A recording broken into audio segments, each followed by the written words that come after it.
A day in the life of Ali. Y'all, I am out and about in these streets or in these waves as you guys. I'm gonna let y'all see really quick.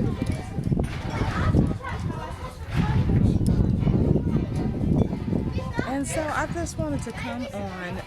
I'm gonna give you guys a couple tips. I just spent, let's see, 4 or 5 days in Malindi, Kenya, and I didn't do a ton of things because my mission is slightly different. I apologize for the noise. I think I decided to come on live as soon as they decided to stock the freezer.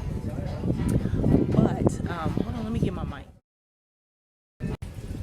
Okay, I'm back. Let's see if that helps with the sound a little bit. So actually, before I tell you about like the stuff that's Malindi, I just want to give you a quick snapshot of where I am kind of camping out today. A place called Temple Point in, where am I? Watamu.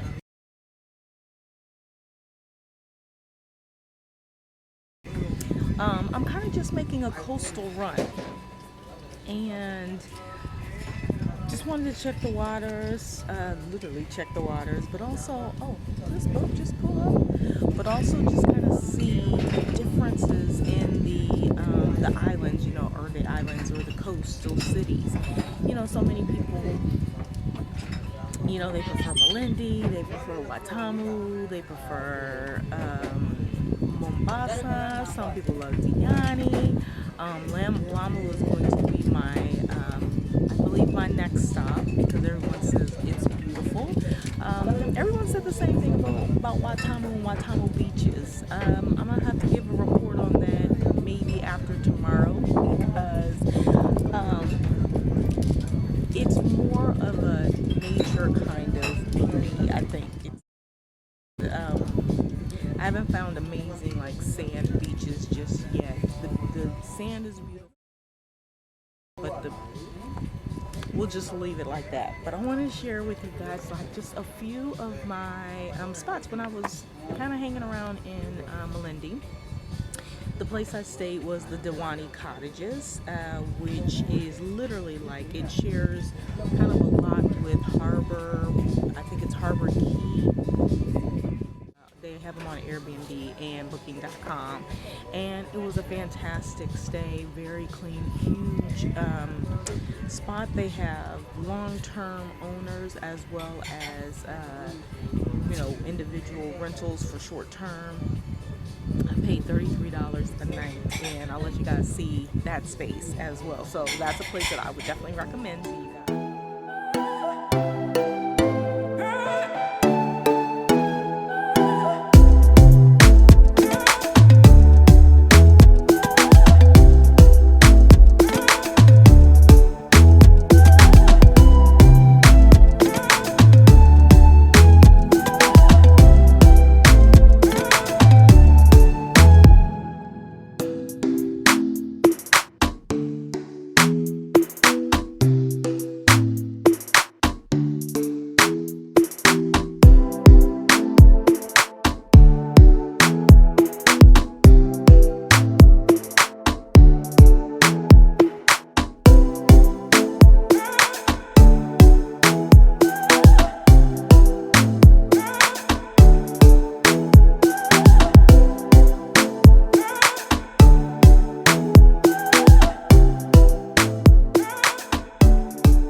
About 10 to 12 minutes from the Malindi airport. I flew in from Nairobi, and that was a piece of cake. I flew on Skyward Express for $48. Really easy process. It's kind of like you know, like the airport with the, you know, the smaller, probably 60 to 120 seater planes, and there were a total of 9 or 10 people on our flight total, and it does a connect from Nairobi to Malindi, and it flies off to Lamu.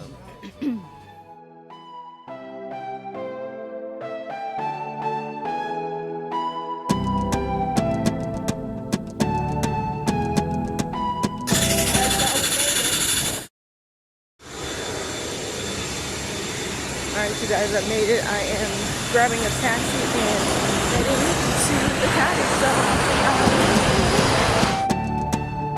So anyway, it was a really simple process. I think because the flight was so empty, you know, they really didn't care about bag weights or the number of bags that you had.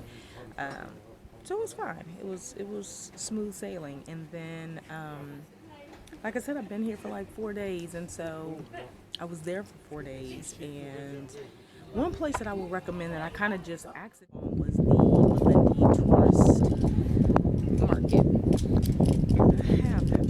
I can show y'all. I ended up getting 3 pairs of shoes. 2 pair were made. These pair were made for me. And they're actually leather base. This is leather, and this is all hand beaded. Like they beat it based on the designs. If you tell them what you want colors, I didn't. I just let them do a whole bunch of colors, and it happened to be a lot of yellow, which I like too. I got this from around the corner. I got a belt. So all this stuff is like handmade.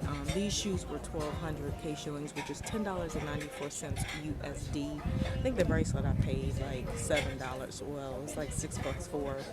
It's actually a necklace, and I wear it as a bracelet. Oh, I got this too. Just like got a whole bunch of stuff. Little tie thing that I used to like pull up my shirt. This was like $3. 2 something, almost $3. But anyway, like that place is to see. Mama Clementine, she's the one who does like the leather pieces, tons of different shoe options. We're at Mama's shop, and Mama's giving me every shoe in the shop, and they are fantastic, you guys. So when you come to Malindi,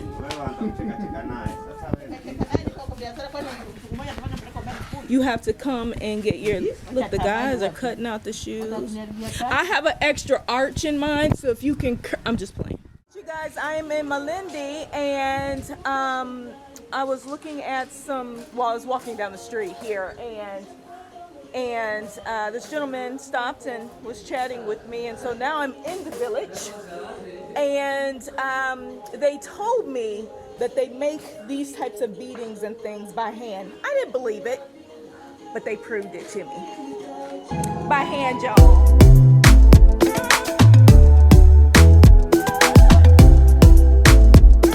The shoe can end, but the bead won't come out. Yeah, They very look strong. at that. Y'all, this is handmade right in Malindi.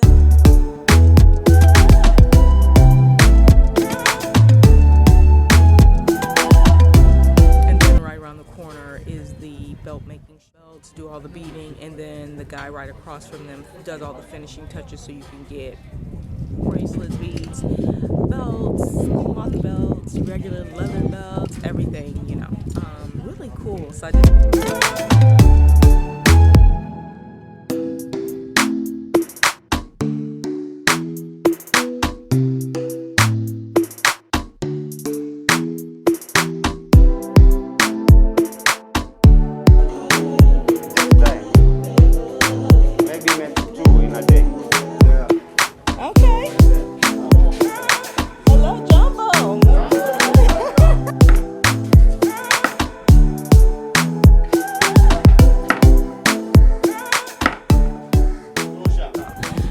a place that I definitely recommend. You get to support locals directly. Obviously, yes, because tourism is down, you know, it's tough. But you can still negotiate prices and things like that. I felt for the shoes, you know, they're not perfect, but they will measure and fit them for you if you're asking them to, you know, make them for your size. So I had them fit them for my big toe. One of my big toes smaller than the other big toe, but anyway, they'll do all of that for you, and they also can make some adjustments for you as well. And so I was really actually happy with these. Then there's this other place that everybody goes. I actually didn't go inside or go all the way like to, well, there's 2 places, the Vasco da Gama pillar, which, you know, you'll hear a lot of people say, do you want to take a boat to it, and there's a fee for it, but you can actually get like cool pictures on the other side, which I Of course, Old Town. I always recommend you go to Old Town in some of these areas because you get to see, especially in Africa, you get to see the different colonies, colonization. A lot of Italian homes there. You'll see a lot of stuff that, like right now, if you come in 2021, like right now, you'll see a lot of things that's like, it looks like they're kind of deserted. Some places have been like a little ruined and so they need to be rebuilt. But there's a lot of that right now, and I don't know if it's strictly because of tourism in one year or what that is, but you can see just the changes from the periods in terms of who colonized, and then there's separate areas in the old town that are they'll show you like areas where it was strictly like Arabs and Arab schools, and before they were allowing to mix, and there's some stories and some history there. My guide yesterday, actually wasn't my guide, somebody that I am renting from here, drove me around and showed me some history around, you know, how the different groups did wine intermixing and that kind of thing. So they made their schools and stuff very private and did not allow, like Africans weren't allowed in, Black Africans. You know, not necessarily surprising, but the reasoning was because they didn't want interracial mixing. And that's what he said, and that's what he shared with me, and so I'll share that with you guys.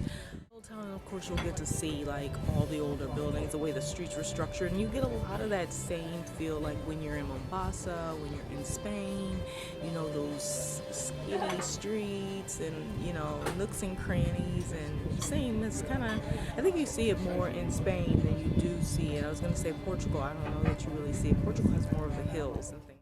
So that's Old Town. Of course, you have to go to the beaches. If you're staying at Diwani Cottages, you walk right out to the beach.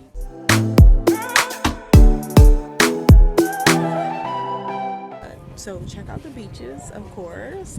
Walk up and down all around, that kind of thing. And then, last but not least, but one of the most phenomenal things that I did was Hell's Kitchen, which is actually about an hour and a half inland, so it's like northwest from Malindi itself. I think it's still in, I don't know if it's really in Malindi. Oh, it's in Marafa. Marafa is the city. So there's a little town there, and basically when you go in, it's like mini Grand Canyon. Some years, like 3 years or 4 years, it will look different. It will be different, totally different. Really? Like 3 years back, we used to pass through there. And now, because of the rain, Yeah, you can't walk all the yeah. way. Look at that. It's being eroded every time. And so, where does the water like rush off to? Like, is there a valley, a river or something? There is a seasonal river, Okay. which collects the water, which enters here and takes the water up to River Sabak and then to the Indian Ocean. Oh, okay. So during the rain season here, it is very dangerous to come here. Ah.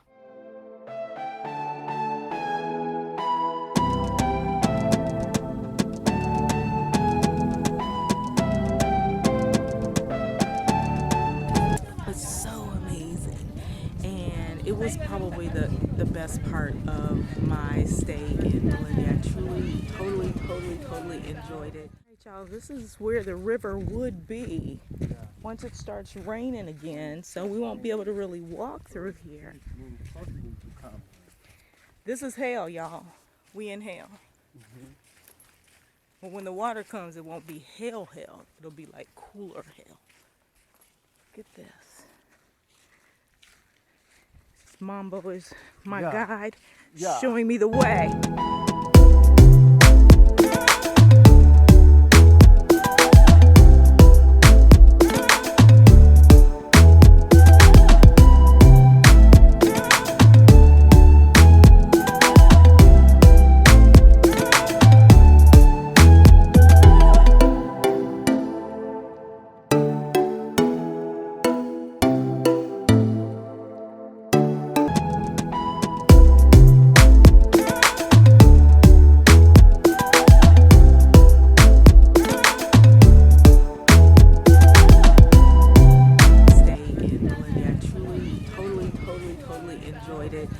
Ended up meeting some kids afterwards. One of the things that they do here is, you know, they say, this is what the guy said yesterday, is that they have to, you know, entice the kids with things to go to school and stuff like that, and so they give them candy. So one of the things, they were selling coconuts at the end of your walk. You know, you can refresh, Cocoa Fresh is what they call it, and then they have bags of candy. So you can buy bags of candy to hand out to the kids, because the kids, when they see tourists, they expect candy. I don't have to give them candy. Why do I have to give them sugar, things heavy in sugar and corn syrup? You're not even, you know, like.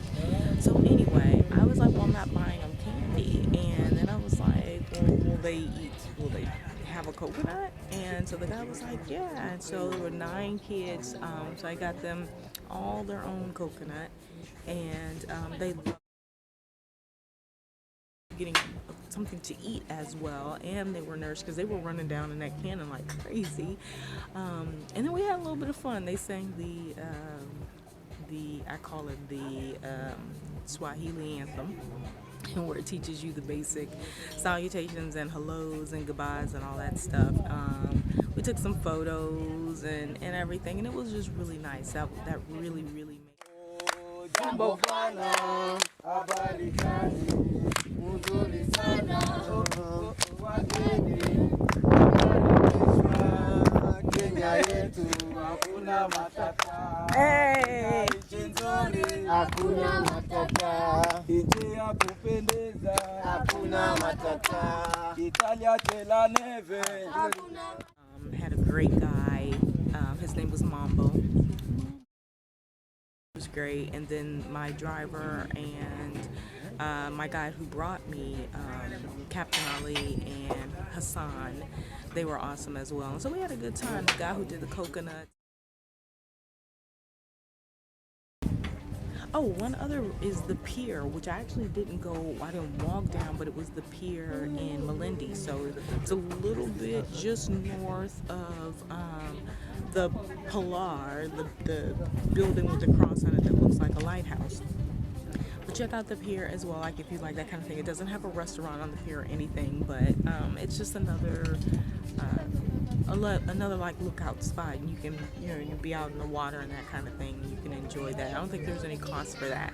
So those are my 6 things that you have to check out when you go to Malindi. I only ate at 2 restaurants, I think. Oyster.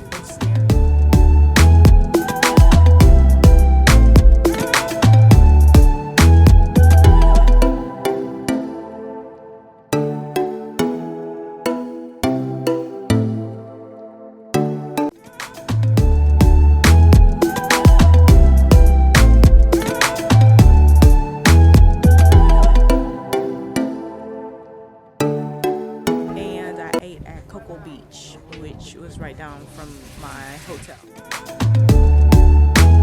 So anyway, check those out. Make sure you like, subscribe, and share my YouTube channel. I appreciate you guys' support and love and care and everything in my journey here. And I'll be sharing some more things with you guys, so make sure you check back. Yeah, my shirt's on. Share a little bit of me with you. But if you hit that subscribe button, you'll always get a little message and let you know when I post a new video. So anyway, I hope you guys like this one, and I hope you guys will check out the east coast of Kenya. And the one thing I didn't see, I did not get to go and see Naomi Campbell's house. We'll see, maybe I'll get a chance to. But I'm out of here, you guys. Toodles and noodles, peace and hair grease.